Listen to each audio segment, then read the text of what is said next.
everybody for being here. For the purpose, I think, is just to educate yourself, and I think that's a wonderful thing. Particularly today to the topic of cancer, right? So just a little bit about who I am for those who don't know me, what I'm doing now, and then just a little synopsis. I cannot fill Dr. Fagan's shoes. I'm not a clinician, that's my disclaimer. But I do know a lot about the patient navigation, the advocacy, and the concierge side. I was actually with 21st Century Oncology as the director of international department.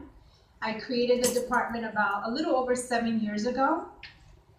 And what we were doing was pretty much focused all on oncology. It's a global institution, but I was based and still continue to be based in Miami, Florida. I'm originally from New York, so I know obviously there very well.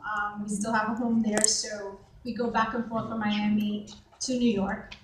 So fast forward 7 years later, we had a very large department and successful one, helping patients across not only the Caribbean, but also Latin America. And up until recently, I had been invited to China to talk about how it is that we actually triage patients, how we actually handhold patients. So we were getting a lot of patients from there, and then lastly from Canada. So fast forward to 7 years later, where we have tons of, just coordinators helping patients do what I had originally done on my own. It came to a halt in March, which is almost, 3-4 months ago? And so I was left with a decision. What am I to do?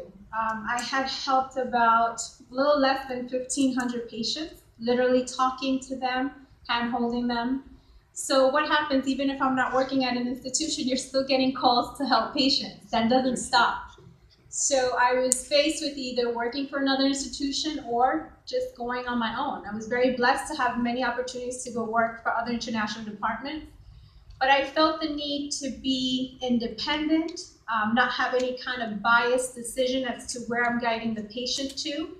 And so that's how I ended up founding what is called HOPE. It's an acronym for Helping Our People Everywhere. It's a patient advocate and concierge service organization. We're not a charity, it's not a non-for-profit. I don't charge for our services. It's pretty much hand-holding patients probably from the beginning of their diagnosis. It doesn't necessarily have to be cancer, but that's what I know for the last 7.5 years. But basically, I'm here to help any patient that may not have a service or a treatment readily available in their home country. And in the Caribbean, there's a lot of things that still are not readily available. And Dr. Wu talked about immunotherapy. That's a very big one that patients come to either Miami or New York for. PET scans, another one that it's not available here. And there's plenty other. I know for thyroid cancer, I spoke to somebody earlier, they don't have what they call the I-131 treatment. It's an iodine treatment. Bone marrow transplants, big. So the request can be as small as, Liz, I need an MRI because maybe on my island the machine is down and I need to know ASAP, all the way to I need a bone marrow transplant or cardiac issues.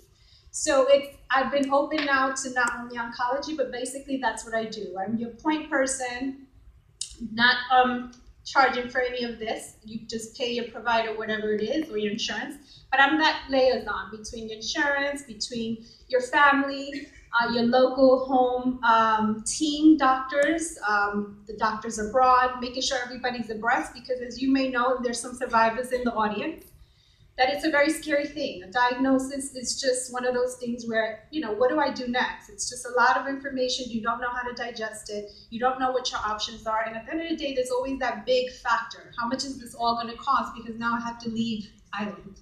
So those are the things that I walk you through. I basically help you get the best discounted rates, because what I was able to do is take a lot of my relationships and continue to have all those discounted costs set in place so I can be able to continue to offer our patients that. So that's the service that I'm providing at HOPE.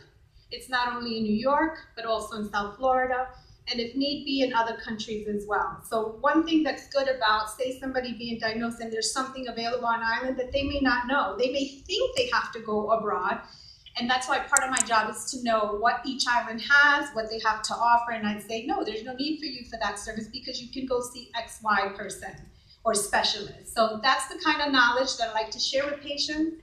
I'm a very strong advocate for patients, and I'm always available. So that's the good thing. My information is at the booth, so whenever you want to stop by, I'm there. And I wanted to move on to impression imaging. Unfortunately, yes, Dr. Fagan had a personal issue. He's not being able to travel. But a little bit about him. He's actually the medical director, radiologist, and nuclear medicine physician for impression imaging. We work very closely with Cancer Support Services because we're very good about expediting appointments, making sure transportation is set, and it's all discounted for these kind of patients that need the service, obviously. Dr. Fagan has been serving since 2000, the whole Fort Lauderdale, Miami area. He's actually the one that has the most experience in what they call hybrid anatomic and molecular imaging. He's probably taught every facility that is in South Florida how to open up their PET scan center and actually train them. So he's kind of what they call the grandfather of PET scans. I don't think I have to go too much into what PET scan does because I think Dr. Wu covered, at least particular to lung cancer, what it does and the benefits of it. But certainly there's 4 areas where PET scans are useful. It's oncology, and that's for staging, restaging, and treatment of and monitoring of cancer, obviously. There's pulmonary, which Dr. Wu covered. There's neurology, which is to aid the analysis of epileptic seizures, TBI, dementias, and brain tumors. And then there's cardiology. They also do PET scans for cardiology, which here is also not available. And now, if you have any questions related to PET scans, I think I'm going to depend on my clinician friends here to answer. But if you have any other questions relating to Hope, I'm here. You can come visit me if you want to talk privately. I'm actually here on island till Thursday for anybody and open to helping anybody that needs it. Thank you.